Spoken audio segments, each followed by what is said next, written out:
a bunch of bananas on your counter right now, green at the top, yellow in the middle, already going soft, 3 days, maybe 4. Then the brown spots come by next week, fruit flies. By the week after, the trash can. Now hear me when I tell you this. Those same bananas can stay firm and yellow for a whole month, 30 days, sometimes more. Not in some fancy gadget, not with a thing you buy off a shelf, with something already sitting in your kitchen drawer, something that costs you almost nothing. We have done this for generations. My people. The plain folk of Lancaster County, where I was raised, we never had a banana go to waste, and we never had the cold machines the English lean on so hard. And here is the part that ought to make you a little angry. Nobody in the stores has any reason to tell you this. The man who sells you bananas wants them rotting on your counter. Rotten fruit means you come back and buy more. Slow fruit means his shelves move slower. He profits from your waste. He always has. So stay with me. Right around the middle of this, I am going to show you the exact way to rescue a bunch that is already turning for less than the price of a cup of coffee, the same way my grandfather did it in the cellar under our farmhouse. Before we go on, do me one small favor. Drop a comment and tell me which state you are watching from. I want to see how many of you are fighting warm kitchens and short shelves, because where you live changes how fast that fruit turns. Just your state. That is all. I still remember the smell of that cellar. Cool and earthen, like stone after rain, my grandfather kept a wooden crossbeam down there, and from it he hung all manner of things we did not waste. Wasting what the good Lord provides was close to a sin in our home. So when the fruit man came down the lane with his wagon, and we bought more bananas than 7 children could eat in a week, my grandfather did not fret. He knew what to do with them. And by the time I was a grown man, I knew to... Now let me tell you why your bananas die so fast. Because once you understand the enemy, you will never look at that counter the same way again. A banana is not dead when you bring it home. It is alive. It is breathing. It keeps ripening long after it leaves the tree, and it does this by giving off an invisible gas. The English have a name for it. They call it ethylene. It is a ripening gas, and a banana makes more of it than almost any fruit you can carry into your house. Here is the trouble. That gas comes mostly from one place, the stem. The thick crown at the top where all the bananas join together, that little knuckle of fruit is a factory, and it is pumping out ripening gas day and night, and that gas drifts down over every banana in the bunch and tells them all the same thing. Hurry, soften, brown, rot. So your bananas are not just ripening, they are ripening each other, they are talking to one another with that gas, and the message is always the same, and it always means the end. Now think about what that has cost you, not just this week, over your whole life. The average American family throws away a fearsome amount of fruit. The studies out of the land-grant universities have put real numbers to it. Households in this country waste somewhere between 1/3 and nearly half of the fresh fruit they buy. Bananas are near the top of that list because they come in cheap and they go bad fast, and nobody thinks twice about scraping a black one into the bin. Picture it stacked up. Every brown banana you ever mashed up reluctantly into bread you did not really want to bake. Every bunch you bought with good intentions on Monday and carried to the trash by Friday, a few dollars at a time, week after week, year after year, that is real money. That is groceries you paid for and never ate, and the worst part is how it makes you feel. You are not a wasteful person. You were not raised that way, and neither was I, but the fruit beats you anyway. It rots faster than you can eat it, and you stand there feeling foolish, like you did something wrong. You did not do anything wrong. Nobody ever told you the simple thing. That is all. So let me tell you the simple thing. That ripening gas pours out of the crown, the stem. So what do you suppose happens if you slow it down right there at the source? You take a small piece of ordinary plastic wrap, the cheap kind, the roll that has been in your kitchen drawer for 2 years. You tear off a strip about the length of your hand, and you wrap it tight around the crown of the bunch. Just the stem, not the fruit. Wind it around that thick knuckle at the top until it is covered snug and press it down so it clings to itself. That is it. That is the first piece. What you have done is trap the gas at the place it leaks out. The crown is still breathing, still making that ripening gas, but now most of it cannot escape down over the rest of the fruit. You have put a cork in the bottle, and the bananas below, the ones you actually want to eat, they stop getting that constant message to hurry up and rot. This is not folklore. The food scientists have measured it. When they wrapped the stems of banana bunches, the fruit held its firmness and color far longer than the bare bunches sitting right beside them. We are talking days and days of extra life from a scrap of plastic that costs you a penny or two. Some folks see 3 to 5 extra days from this one move alone, and we are only getting started. Now, here is something the plain people knew that the wrap alone does not solve. If you wrap one fat crown where 6 or 8 bananas all join together, you have only corked one bottle. But a banana bunch is really many little factories crowded close. So my grandmother did one more thing and it doubles the trick. She broke the bunch apart, not into mush, gently. She separated each banana from its neighbors, twisting each one free at the stem, and then she wrapped each individual stem with its own little collar. A bunch of 6 became 6 single bananas, each with its own tiny cap of wrap on its own little neck. Why does that work so much better? Because now no single banana is bathing its neighbors in gas. They are not huddled together, whispering rot to one another. Each one ripens slow and alone, on its own clock, sealed at its own source. A bunch left whole ripens like a row of dominoes. One goes, they all go. Separated and capped, they go one at a time, slow and gentle, and you eat them at their best instead of racing the rot. I know what some of you are thinking. The store sells those little plastic banana holders and special bags and fancy containers that promise to produce fresh. Save your money, you have a roll of wrap and your own 2 hands. That is the whole toolkit. The plain way was never about the tool. It was about understanding the fruit. And that brings me to the thing nobody wants you to understand.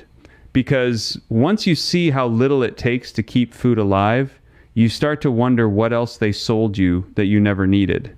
If this way of thinking speaks to you, the old ways, the plain cures, the knowledge that costs nothing and lasts forever, then I want you to know about something I put together called the Garden Blueprint and the Harvest Blueprint, part of what we call the Complete Garden Field Edition.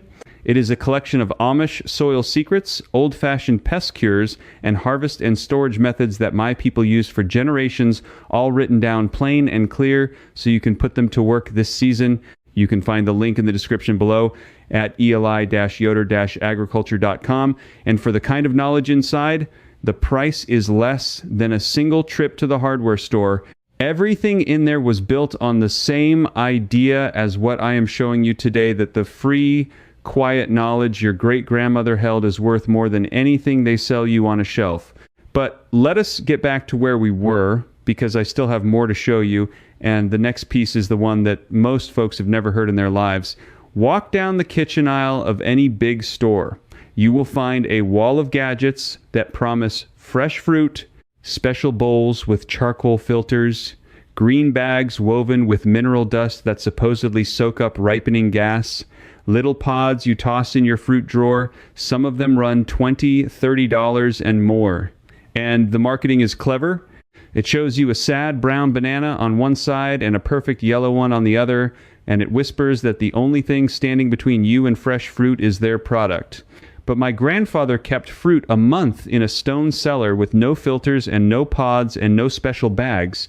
He had a piece of string in a cool, dark room and the knowledge handed down to him. The gadgets are not magic. Most of them are doing one of 2 simple things. Either they slow that ripening gas, which a scrap of wrap does for free, or they hold the right temperature, which I am about to teach you to do with what you already own. An entire industry has grown up around a problem that a plain farmer solved with nothing. That should tell you something. They do not sell you knowledge, because knowledge you only buy once. They sell you a product because a product you buy again and again. The plain people were never good customers for that kind of thing, and now you will not be either. So let us talk about the next layer. Because wrapping the stems is the start, but where you put that fruit matters just as much. And here is where almost everyone gets it wrong. You probably keep your bananas on the counter, out in the open, in the light, maybe in a pretty bowl by the window where the morning sun comes in. It looks nice. It is also the fastest way to kill them. Heat speeds up everything inside that fruit. Light does too. Every degree warmer, every hour of sun tells the banana to ripen faster. That sunny windowsill is an oven on slow. The counter by the stove, where the warm air rises every time you cook, is worse. You are baking your fruit a little every single day without knowing it. Cool and dark. That is the rule my people lived by, not cold. Cool, there is a difference, and it is a big one, and getting it wrong is why so many folks tell me they tried putting bananas in the refrigerator and it turned them black overnight.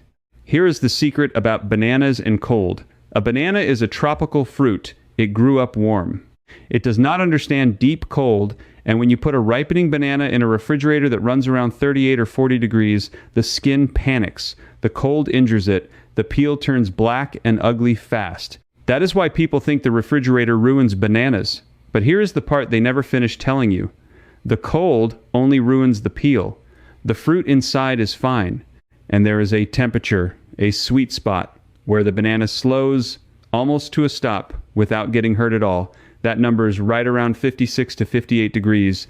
That is the magic window. Cool enough to nearly halt the ripening, but not so cold that the fruit takes chilling damage. The English researchers who study how to ship bananas across the ocean settled on almost exactly that range. They keep them near 57 degrees in the holds of those ships for weeks, and the fruit arrives green and firm. They have known the number for the better part of 100 years. They just never bothered to tell you, the person at home, because you are not shipping bananas across the sea. You are just supposed to buy more. Now, where in your house is 57 degrees? My grandfather had a cellar, and a root cellar holds right about that all year round. That is the whole secret of why our fruit lasted. But you may not have a cellar, so let me give you the everyday version. A basement stairwell, an unheated mudroom, a garage that does not freeze, a north-facing closet against an outside wall, an enclosed back porch in the cool months. Any of these, in much of the year, sits right in that gentle, cool range. Put your wrapped, separated bananas there, out of the light, and you have built yourself a poor man's banana cellar for nothing at all. And if you have none of those, here is the trick for the refrigerator that saves the fruit. You wait. You let the bananas ripen on the counter until they are just exactly how you like to eat them. Yellow, maybe the first freckle. At that moment, when they are perfect, you wrap the stems and you put the whole bunch in the warmest part of your refrigerator, the door shelf. The crisper drawer set to its least cold setting, yes. The peel will speckle and darken over a few days. Do not let that fool you. Peel one open. The fruit inside is firm and sweet and perfect, held right where you wanted it for a week or two longer than the counter ever gave you. The plain folk learn to judge fruit by what is inside, not by a pretty skin. The store taught you to throw away anything that does not look like a photograph. That habit alone has cost you a fortune. So now you have two tools. Cork the gas at the stem, hold the fruit in the cool. Together, they will take you from 4 days to 2 weeks and beyond. But I promised you a whole month, and a month takes one more idea, and this is the one that most folks have never heard in their lives. Now, I know what a good many of you are thinking right about now. This is fine for somebody just bringing fruit home fresh. But what about the bunch already sitting on my counter, already going soft, already freckling brown this very afternoon? Have I missed my chance? Is it too late for the fruit I already own? No, it is not too late. And this part is for every one of you who looked at your own counter when this started and felt a little sting, because you have a bunch right now that is already turning. You do not need to throw it out and start over. You do not need anything you do not already have. You can rescue that fruit this weekend. Here is what you do with bananas that have already begun to go. First, separate them right now, this minute. Pull that bunch apart, because as long as they sit huddled together, they are racing each other to the finish, and the soft ones are dragging the firm ones down with them. Separating buys you time, even at this late stage. Second, sort them like my grandmother sorted apples. The ones that are still firm and only just yellow, wrap their stems and move them to the coolest dark spot you have. They still have a good long life ahead of them. The ones that are already soft and heavily freckled, set those aside on the counter because those are your eating bananas for the next day or two, and there is no sense trying to slow them now. Third, and this is the part folks forget, get them away from your other fruit. That bowl where you keep bananas next to apples and avocados and pears and tomatoes, that is a disaster. Apples give off that same ripening gas, even harder than bananas in some cases. So your apples are rotting your bananas, and your bananas are rotting your avocados, and the whole bowl is one big rotting conversation. Pull the bananas out and keep them on their own always. A banana should never share a bowl. My mother kept the bananas in one place and the apples clear across the kitchen, and I thought it was just her tidiness. It was wisdom. And here is the weekend rescue that feels almost like a magic trick. Take your softest, most freckled bananas, the ones too far gone to save, and do not throw them away. Peel them, break them into chunks, and lay them on a tray in your freezer. In a few hours, they are frozen solid, and frozen banana keeps for months, and it is the sweetest thing you ever dropped in a bowl of oatmeal or a glass of cold milk blended up. That banana you were about to throw in the trash becomes dessert, nothing wasted. That is the plain way. We did not save fruit because we were clever. We saved it because throwing away food the Lord gave us felt wrong in the bones. So now your established kitchen, your everyday counter, your same old bowl is already working for you with not one thing bought. But I told you there was a third idea, the one that carries you all the way to 30 days, and I am going to keep my word. Let me tell you where this last piece comes from, because it matters. There is a way of keeping fruit that the plain people held on to long after the rest of the world forgot it, and the science only caught up in the last few decades. You see, a banana, like any living thing, loses water. Part of what turns a banana soft and sad is that it is slowly drying out from the inside, breathing its moisture away through its skin. And that breathing, that slow loss, is what the old root cellars controlled without anybody using fancy words for it. A root cellar is not just cool. It is humid. It is damp and cool together, and that combination is what keeps a thing alive and firm for the longest time. Here is what my grandfather did, and here is the thing I have not heard a single store or gadget tell you. After he hung his fruit in the cool cellar, he kept a shallow pan of water on the floor beneath it, and he kept the room closed up. The cool slowed the ripening. The damp air kept the fruit from drying out and going limp. Cool plus moist. That was the whole secret of the cellar, and it is the secret to the full month. Now you can build that exact same little world on a tiny scale this weekend with a box and a cloth.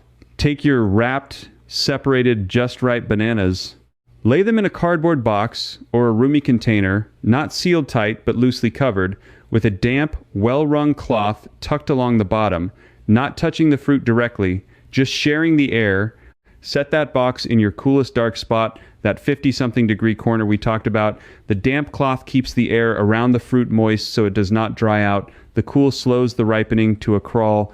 The loose cover holds that gentle, humid air close without trapping so much gas that things turn. Check the cloth every few days and re-dampen it if it dries. That, my friends, is the whole month trick. Cork the gas at the stem with a scrap of wrap. Separate the fruit so they stop ripening each other. Hold them in the cool, around 57 degrees, in the dark, away from apples and every other fruit, and keep the air around them gently humid with a damp cloth, the way the old cellar did. Do all four, and a bunch of bananas you bought on the first of the month is still firm and good to eat at the end of it. I want you to sit with how plain that is. Not one thing on that list costs more than a few pennies. Wrap you already own. A box you were going to flatten for the recycling, a dish towel, a cool corner of a house you already pay for. That is the entire cost. And it does the work of every $30 gadget on that store shelf, and it does it better because it is doing what nature itself does in a cool, damp cave in the ground. Think about that against everything they have tried to sell you. The mineral bags, the charcoal bowls, the pods, and the special drawers and the produce sprays. Every one of them is a piece of one idea that a plain farmer was doing for free with a string and a pan of water before any of those companies existed. They took the cellar apart, sold you the pieces one at a time, and let you forget that you could just build the whole thing yourself for nothing. And here is the part that ought to settle deep in you. This is not really about bananas. Bananas are just the lesson. The lesson is that an awful lot of what gets sold to you as new and necessary is just an old, free thing dressed up in a package. My people were never rich. We could not afford to buy the same answer twice.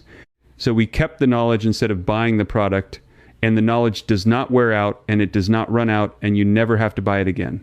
Let me go back through it once more, slow and plain, so you have the whole thing clear in your mind and can do it the moment this is over. Start the day you bring the bananas home. Before they ever sit on the counter and start losing their life, take 10 minutes at the kitchen table, pull the bunch apart into single bananas. Tear small strips of plastic wrap and wind one snug around the stem of each one, covering that little neck completely so the ripening gas cannot pour out. This one step alone, the universities measured, holds back the browning for days longer than bare fruit. Next, decide where they go. If you have a cool, dark place near 57 degrees, a basement, a mud room, an unheated closet against an outer wall, a cool back porch, that is your cellar.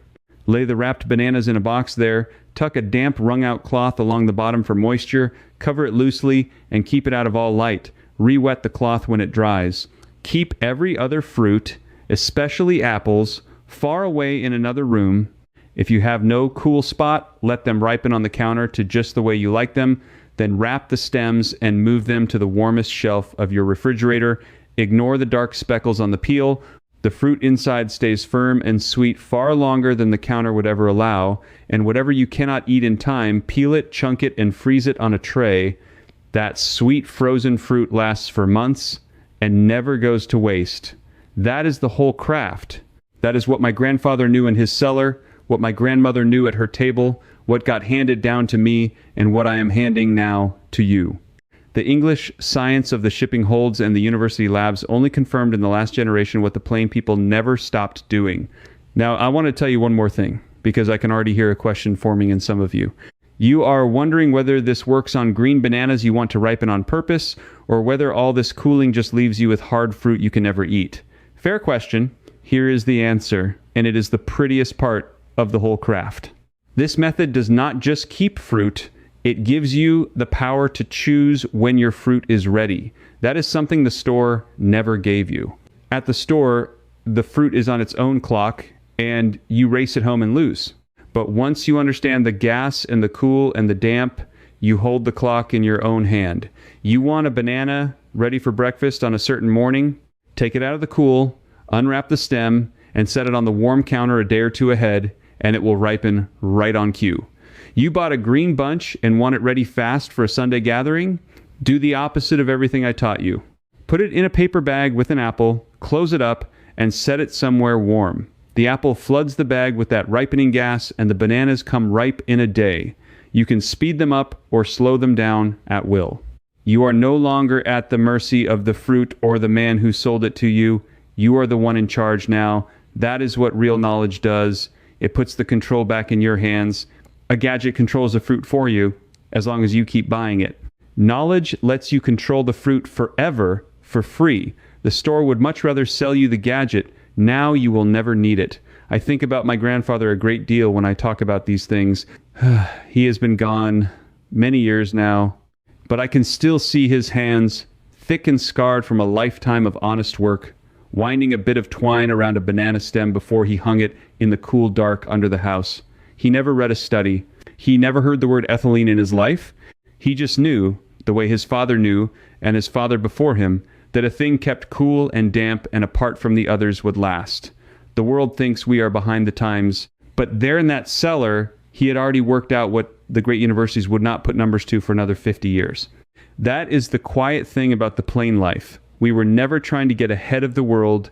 We were just trying not to waste what we were given, and not to be made fools of, and not to pay a stranger for what the good earth already does on its own. And it turns out, more often than not, that the old plain way and the newest science end up shaking hands and agreeing. So here is what I want you to carry away from our time together. More than any single trick, you have not been a wasteful person all these years. You were just never told the simple thing. Every brown banana you ever threw out, every dollar of fruit that went soft on you, that was not your failing. It was the failing of a world that found it more profitable to let you waste and rebuy than to teach you the one plain truth your great-grandmother very likely knew. You did not lose this knowledge because it stopped working. You lost it because somebody figured out how to make money from you not having it, but you have it back now. A scrap of wrap, a cool dark corner, a damp cloth, fruit that lasts a month instead of a week. That is not a small thing. That is a piece of self-reliance handed back to you, the same kind my people never let go of, and once you have it, no store can ever take it from you again. You are the kind of person who would rather know how a thing works than keep paying someone to do it for you. I can tell, because you stayed all the way to here. That is the plain spirit whether you were born to it or not. You refuse to keep overpaying for what nature and the old ways already give for free. Good, hold on to that. The world needs more folks who think that way, not fewer. Now to these two things for me before you go. First, go back up to that comment box and tell me which state you are watching from the way I asked you at the start. I truly want to see where you all are, because the warmth of your kitchen and the seasons where you live change exactly how you should set this up, and I read these. Just your state, tell me, do not be shy about it. This is how a neighbor learns about his neighbors, and while you are there, tell me one more thing. Tell me how many bananas you have thrown away in the last month.